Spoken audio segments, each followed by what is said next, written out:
my goodness, the most dangerous Mexican boxer of all time must be fallen into the hands of the Filipino. It's over, it's over. He can't take it anymore. The wild punches are harder than the rock. Oh my goodness. 12 na mga nakakatakot na bato-batong Meksikano pinabagsak ng Pinoy na isang Ilocano.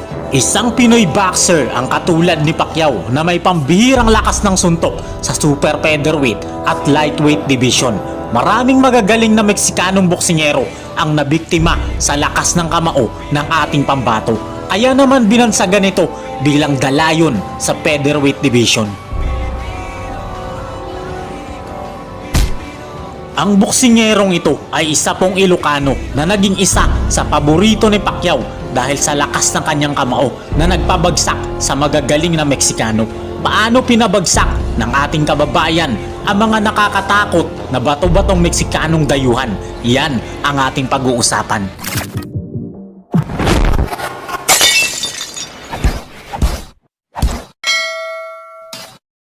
Si John Leo Olpindo Dato o mas kilala bilang John Dato ay isang boksingerong Pinoy na lumalaban sa featherweight at lightweight division. Tubong Bagar, La Union, isa pong Ilocano na nakatira ngayon sa Santa Maria, California, United States of America. Isa po ang Pinoy boxer niya ito sa may pinakamarami na nakalabang Meksikano. Sa katunayan, 12 Meksikano ang kanyang tinalo, mga pawang pinahirapan at kanyang kineo gamit ang kanyang napakalakas na kamao. Sa kanyang 17 laban, 13 dito ay mga Meksikano at 4 naman po ang Amerikano. Dahil sa mga impresibong panalo ng kanyang ipinakita, naging isa siya sa paboritong alaga ng ating pambansang kamao. Kaya naman sa ilang mga laban ni Manny Pacquiao ay naging undercard po ang ating pambato.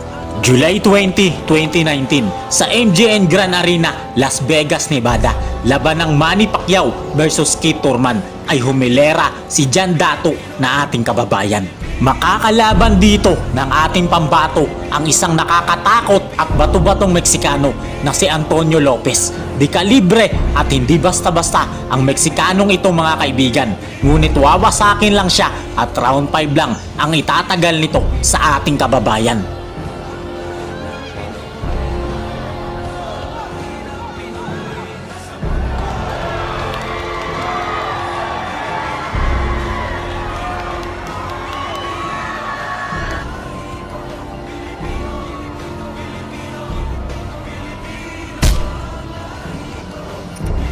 Dahil sa tagumpay na panalo ni Dato ay naging paborito na talaga siya ni Pacman.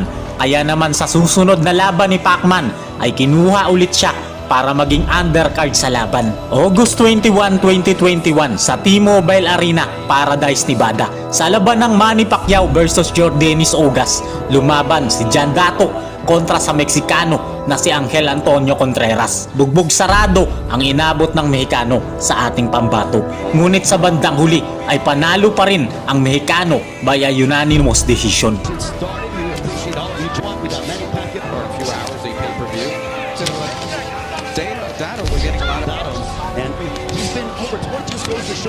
Dahil sa kauna-unahang pagkatalo ng ating pambato ay lalo itong nanggigil sa mga Mexicanong boksingero. Kaya naman isang dekalibre at kinatatakutang boksingero ng Mexico ang kanyang hinarap. Si Rodrigo Guerrero ng Mexico ay isang veteranong boksingero. Meron itong record na 26 wins, 16 ang kineo, 2 draw. Samantalang ang ating kababayan ay meron labang 14 na panalo, 1 talo at 1 draw sa kanyang mga nakalaban. Araw ng Biyernes, April 1, taong 2022 sa Chumas Casino, Santa Ynez, California, magaganap ang laban ng ating pambato na si John Dato kontra sa kinatatakutang Meksikano na si Rodrigo Guerrero. Dahil sa dami ng mga naging laban ng Meksikano at ito ay veterano, underdog po talaga dito ang ating pambato. Sa round number 1, kitang-kita kaagad dito na mas matangkad po ng kaunti ang Mexicano. Mabibigat naman agad ang palitan na suntok ng dalawang boksingero.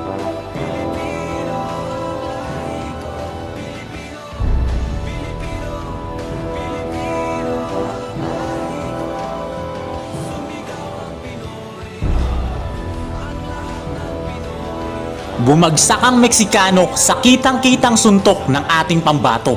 Ngunit hindi ito binilangan ng referee dahil nadulas lang daw ang kanyang paboritong kababayan. Sa round number 2, kumpiyansa talaga ang Mexicano na mananalo talaga siya sa ating pambato. Pero mabigat po ang kamao ng Pinoy hanggang bumagsak ulit ang veteranong Mexicano. Awat naman agad ang referee at walang bilang dahil mukhang nadulas lang daw ang kanyang kababayan. Tuloy pa rin ang kanilang laban at dito na nag-umpisang bugbugin ng ating kababayan ang Mexicanong kalaban.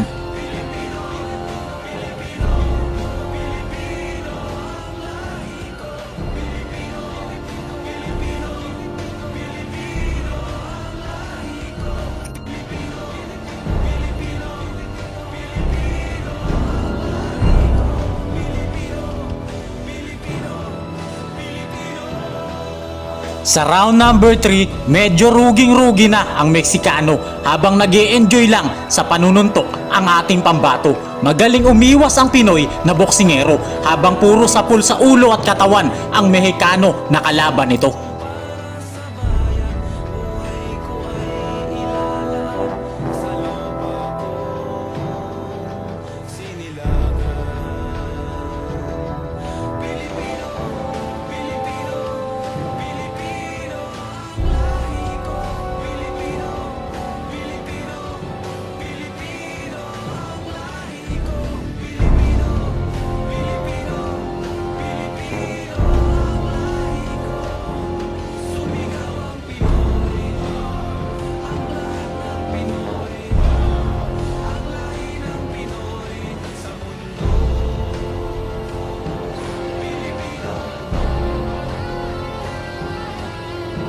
Round number 4, hindi na makasabay ang kalaban sa mga galawan ng ating kababayan na rapido na ito ng suntok at talagang pinahirapan ng bawat suntok na mula sa ating kababayan.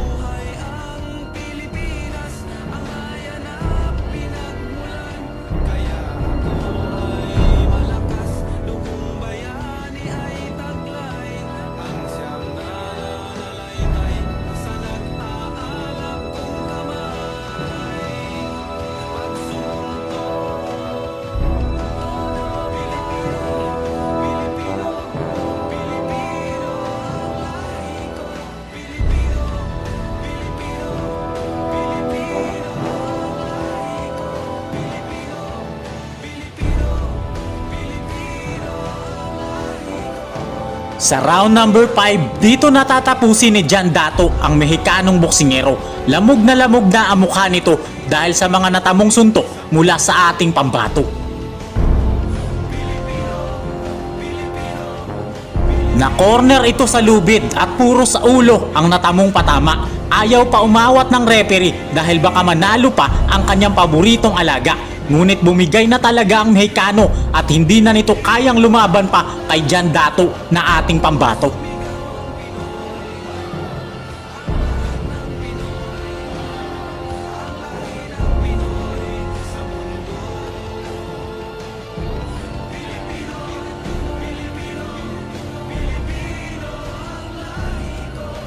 Si John Leo Dato ay isa ring Pilipinong boksingero na madalas na makalaban ay ang mga Mexicanong boksingero pero di sumuko at ipinakita sa mundo ang tunay na bangis ng isang Pilipino. Mahalin mo ang iyong kapwa katulad ng pagmamahal mo sa iyong sarili at mahalin mo ang Diyos ng higit sa iyong sarili.